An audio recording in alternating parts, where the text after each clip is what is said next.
IT의 신! 아신 여러분 안녕하십니까? 테슬라가 간만에 정말 폭발적인 주가 상승세를 보였는데요.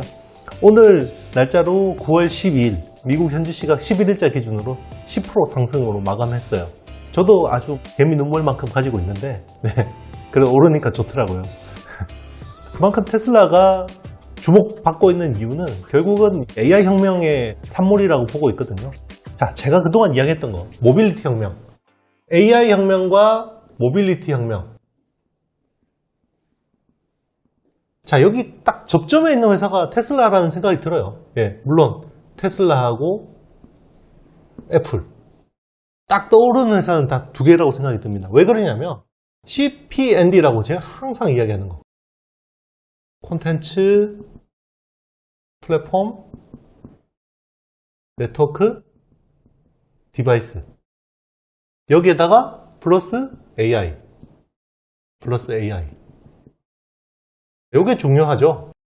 예전에 우리가 전기나 통신처럼 이게 어떻게 보면 별개의 하나의 산업이라고 볼 수도 있지만 이게 기본 인프라잖아요. 모든 산업을 지탱하는 기본 인프라화가 되잖아요. 저는 AI도 기본 인프라화가 될 거라고 보고 있거든요. 그러면 이런 부분에서 보면 테슬라하고 애플하고 보면 애플은 굉장히 콘텐츠 쪽으로 강하죠. 테슬라는 콘텐츠 쪽은 약간 거의 취약하다고 보면 되고, 플랫폼 쪽에서는 테슬라가 나름 강력하지만 애플이 굉장히 강력하고, 네트워크 쪽에는 테슬라가 압도적이죠. 스타링크죠. 그리고 애플은 없죠. 디바이스 쪽에서 보면 둘 다 강력한. 그래서 이게 결국 모바일 혁명에서는 애플의 위너였고, 모빌리티 혁명에서는 테슬라가 위너가 될 가능성이 높은데 지금 애플도 만만치 않은 거죠. 이번에 이제 XR이라는 디바이스도 내놨고, 이게 결국은 디바이스 단에서 보면 스마트폰도 있지만, 테슬라가 한때 스마트폰 개발한다고 그랬잖아요. 하도 서러워가지고, 그죠? 스마트폰 T 모델 뭐 내놓는다 그런 이야기도 했었었는데, 스마트폰 있고 이제는 로봇도 돼지는 거고, 이제 자율주행차도 돼지는 거고, 이제 뭐 XR 같은 디바이스도 들어가는 거고. 그럼 XR을 디바이스를 구현하기 위한 플랫폼에서는 또 메타버스가 필요한 거고. 그러면 이 AI라는 게 필요한데, 자, AI는 테슬라가 도조 시스템이라는 게 있죠. 도조라는 슈퍼컴퓨터가 있잖아요. 애플은 지금 시리 있는데 이거 지금 갈아엎고 있죠. 애플 GPT로 지금. 공식 용어인지는 모르겠습니다. 기존의 GPT, 생성형 AI 기반이 아니다 보니까 지금 트랜스포머 모델로 완전히 갈아엎고 있는 거죠. 근데 자, 여기서 중요한 도조 시스템. 이게 이제 슈퍼컴퓨터인데 자율주행차고 이렇게 쌍방향으로 주고받으면서 높은 서비스를 구현하는 거죠. 그리고 여기서 나오는 빅데이터들을 코드로 이제 계속 보내면서 펌웨어 업데이트를 하면서 성능을 계속 개선하는 OTA라는 오브 더 에어 프로그래밍. 자, 이거에 대해서 그동안에는 테슬라에 대해서 별로 밸류에이션 안 줬다는 거죠. 왜냐하면 테슬라는 전기차 업체니까. 제가 모빌리티 혁명의 단계는 두 단계라고 말씀드린 적이 있습니다. 그죠? 제 영상 오래 보신 분들은 아시겠죠? 처음에는 동력 변화예요. 그러니까 다 2차 전지 쪽만 쳐다보고 있었죠. 첫 번째는 동력 변화고 두 번째가 뭡니까? 자동차의 컴퓨터화거든요. 이제는 여기 쪽으로 약간 관심이 점점점 이동하고 있다고 보는 거고, 이게 지금 이번에 모건 스탠리가 도조 시스템에 대해서 5천억 달러의 추가 밸류에이션이 필요하다라고 주장해서 주가가 상승한 이유죠. 그래서 기존의 목표 주가가 250달러에서 400달러로 상향 조정했고, 어제 273달러로 끝났어요. 10% 올랐습니다. 자, 도조 시스템은요, AI 기술하고 고화질 영상 이런 것들을 전기차 주행 데이터를 기반으로 해서 이제 자율주행 소프트웨어를 구현하는 슈퍼컴퓨터라고 보시면 되고요. 도조 시스템에 대해서 5천억 달러를 가치를 부여한 이유는 이게 이제 로보택시 도입을 훨씬 더 앞당길 거다. 그리고 이 FSD 관련된 소프트웨어와 하드웨어를 다른 자동차, 경쟁 자동차 업체에 판매할 거다. 여기에 대해서 굉장히 높게 보는 것 같습니다. 자, 테슬라는 지금 굉장히 애플하고 사뭇 다른 측면이 있죠. 생산이라는 부분에 대해서 애플하고 테슬라는 굉장히 상이한 관점을 보여주고 있습니다. 애플은 다 OEM, ODM을 맡겨버리죠. 네. 외주를 해버립니다. 누구한테? 폭스콘. 그냥 맡겨버리죠. 자기들은 이제 설계 잘하고, 마케팅 잘하고, 디자인 잘하고, 그러면 된다. 거기 이제 OS나 이런 것들은 칩 설계 잘하고. 근데 테슬라는요, 내재화 쪽으로 굉장히 관심이 많습니다. 이번에 2024년 나올 사이버 트럭 같은 경우 굉장히 어떻게 보면 센세이션한 모델이라고 볼 수 있거든요. 기존의 모델 S나 3나 X나 Y하고 좀 다른 측면들이 있습니다. 여러 가지 것들이 다르겠죠. 풀셀프 드라이빙이 기존의 하드웨어 3.0에서 4.0으로 돼서 컴퓨팅 파워가 굉장히 좋아지는 것도 있지만 내재화라는 부분에서 굉장히 중요한 거죠. 80%가 넘어요. 부품의 직접 생산 비율. 그렇다고 해서 소재 부품 쪽을 아예 안 쓰는 건 아닌데요. 그래서 상당 부분 자기들이 제조의 상당 부분을 컨트롤하고 있다는 거죠. 한때 제조 지옥이라는 일론 머스크가 그때 정말 하루에 3시간씩 자면서 공장에 머무르면서 이 수율 잡느라고 그때 이제 만든 제조 지옥. 그죠? 이걸 해결함으로 해서 나온 게 기가 팩토리죠. 자, 이게 왜 중요하냐면요. 제조 쪽에 이렇게 관심을 기울이는 이유는 테슬라는 2030년까지 자동차 2천만 대를 만들고 싶거든요. 2천만 대. 사실 약간 허풍이라고 생각하는데 지금 어떤 글로벌 자동차 브랜드들도 1,000만 대 이상 팔지를 못합니다. 그리고 연간 자동차 판매 대수가 신차 판매 대수가 한 8,500만 대 정도 돼요. 정말 경기 좋을 때는 한 1억 대까지 갑니다. 이 중에서 20%를 생산한다고 하니까 그러면 기존의 이런 프리미엄 모델, 테슬라는 원래 프리미엄 전기차 모델로 성공을 해서 하는데 프리미엄으로는 이게 쉽지가 않죠. 매스 시장으로 들어가기는. 그러면 제조를 통해서 2만 달러에서 한 2만 5천 달러짜리 지금 모델 2라는 이걸 내놔야 되는 거예요. 약간 기시감이 드는 게 있어요. 옛날에 애플이 연 한 대 모델 아이폰 3, 4, 5 1년에 한 개 모델 내다가 이제 스티브 잡스 사후에 그죠? 이제 플러스 모델 나오고 프로 나오고 프로 맥스 나오고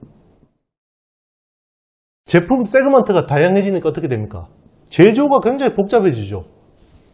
SCM의 전문가 팀 쿡이 이걸 해결했지만 이 가운데서 소재 부품 장비 밸류 체인이